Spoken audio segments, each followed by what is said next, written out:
If you've ever wondered how to create effective email marketing that actually gets results, that is what we're going to talk about today and all this week. So I'm going to actually share with you today how to create an email newsletter template that you can use consistently so you can email out to your list consistently. So let's dive in and I'll share it all with you.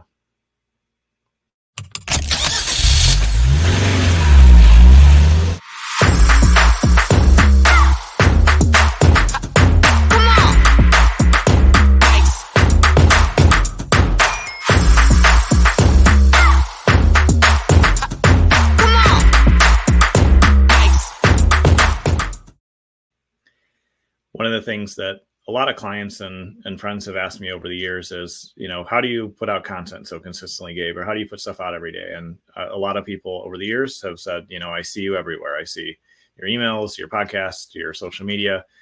All of that leads to building a deeper relationship with my audience. And it's the same thing that you can do. And one of the things that a lot of people, I believe, have kind of this myth in their mind that I sit down and come up with something brand new and creative every time I sit down to write an email, or the team writes an email for me, or I sit down to write, to get ready to shoot this podcast. And in reality, all of the super successful creative people that I've known and worked with and learned their processes from, and myself, most of us use a very simple templated process. Because if you set up a framework, then what it does for you is it kind of kickstarts you into the process of being creative. When you sit down to write something, it's a lot easier. And you don't have to be in this position where you think like you're coming up with something brand new every time. One of the other things that I think we talked about in probably quite a few episodes ago now on the show is you can repeat talking about the same topics over and over with your audience. Because for me, I know the way I learn is I have to hear something multiple times. And so when you're an expert in your field, in the services you provide, you can just put a slightly different twist on something, or you can tell a different story about the same, tool or application or process that you use or the products that you sell. You don't have to have something completely original, because in all reality, there are very few original ideas in life. Most of us are just modeling after what we've learned from somebody else. And ideally, we're adding to it and adding value. So when you write emails, what I would encourage you to do is make them in 3 parts. You can put this in a Google Doc, or you can save a template wherever you typically write your emails. And if you use this process, these 3 parts, then you'll always have a framework to use, and it'll allow you to consistently create emails. Later this week, we're going to talk about how to create email sequences that produce, how to, determine what to write about, creating winning subject lines, how often you should email your list.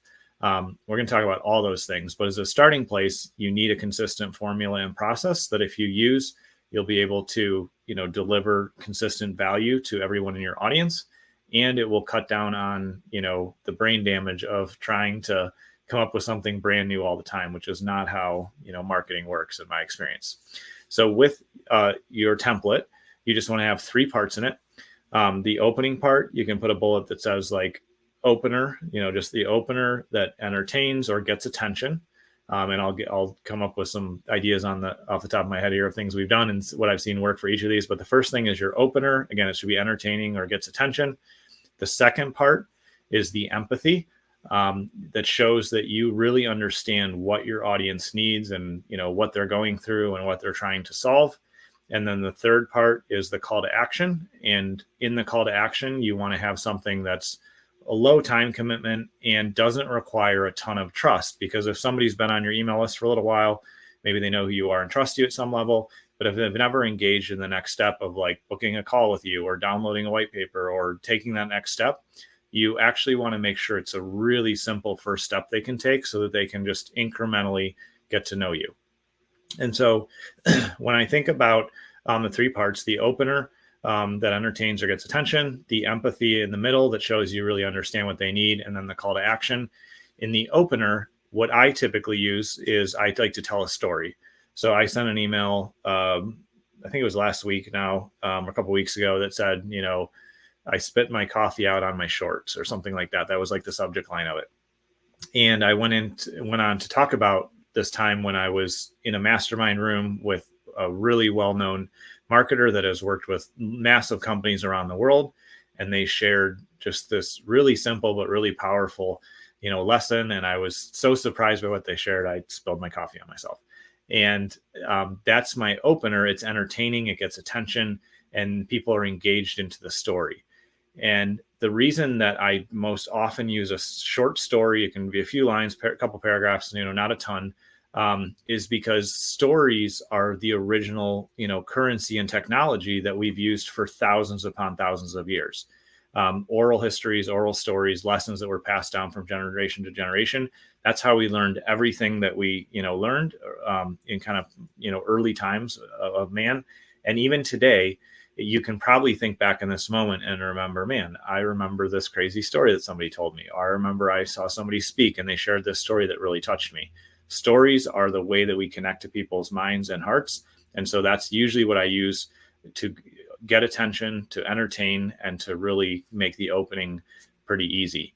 A great resource for learning the process of just having stories, in your library or a catalog of stories is there's a great book called Storyworthy by Matthew Dix. It's an awesome read. It made me cry in parts. The guy is just a exceptional storyteller, but he talks about this process in the book where he thinks he calls it like his lessons for life spreadsheet. And when something funny happens, he writes it down and like what the point of the story might be. And he does that every single day because something unique and interesting happens every day. In his view. And I would agree with that. There's always something quirky or weird that happens to us. And so if we start to catalog those stories, you can just throw them in the notes on your phone. You can do a spreadsheet, wherever you track those. If you start to collect all those stories, and then you'll have just a huge resource library of things to use in that opener of your emails.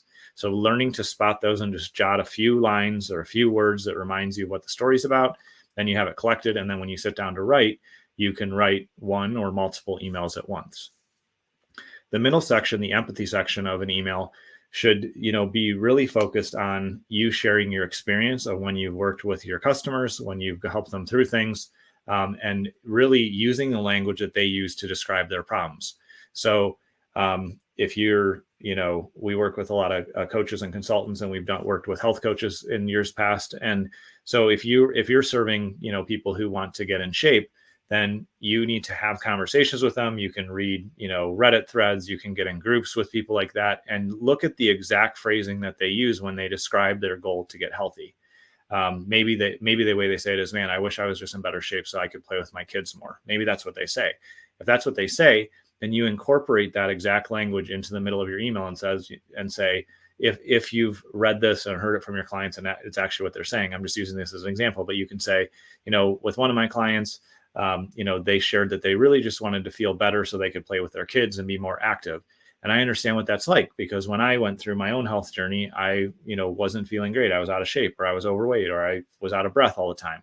You want to relate to what they want and show them that you have empathy and care and concern for that, and that you have either been where they've been or you've helped people in their position, to reach their goal. That way you're bonding to your audience and they understand that you understand them. And then the third thing is a call to action that is not going to require too much from them. And this takes some testing, because in some cases, you can put a link in there and say, if you'd like to learn more, schedule a 15-minute call with me or a 30-minute call or whatever. And some people will want to jump on that. But what I've learned over time is if I haven't spent enough time building the relationship with the person, and then I ask them for their most expensive asset, which is their time, they don't trust me enough. And that's totally fair. And so you can test doing something like a discovery call, or an introduction call, but there's other times where it might be better to say, hey, I have this 3-minute video that if you watch, it'll share with you, how to take the first step in your health journey, or whatever the next step you want them to take. Or if you click here, you can download this 2-page PDF that has the 10 things that I do every morning to help me be primed and in good health. You'll have to test what those call to actions need to be, because if we ask for too much time commitment or too much money, or something that we haven't earned the trust for, then people are unwilling to do that because we're asking for too much of their resources, either time or money. And so those are the 3 things that I typically like to see inside of email. An opener that entertains people, empathy in the middle, the second piece that shows you understand where they're at and what they need. And then third, a call to action, and testing that call to action over time is what will get you the best results. But those are the things that I would recommend that you include in an email newsletter template so you can email more consistently. And so you're not sitting down with writer's block, but you already have a pre-built template to help you be successful. If you need any help with email marketing, you can reach out to us at businessmarketingengine.com. I appreciate you taking the time to tune in, and I will see you on the next episode.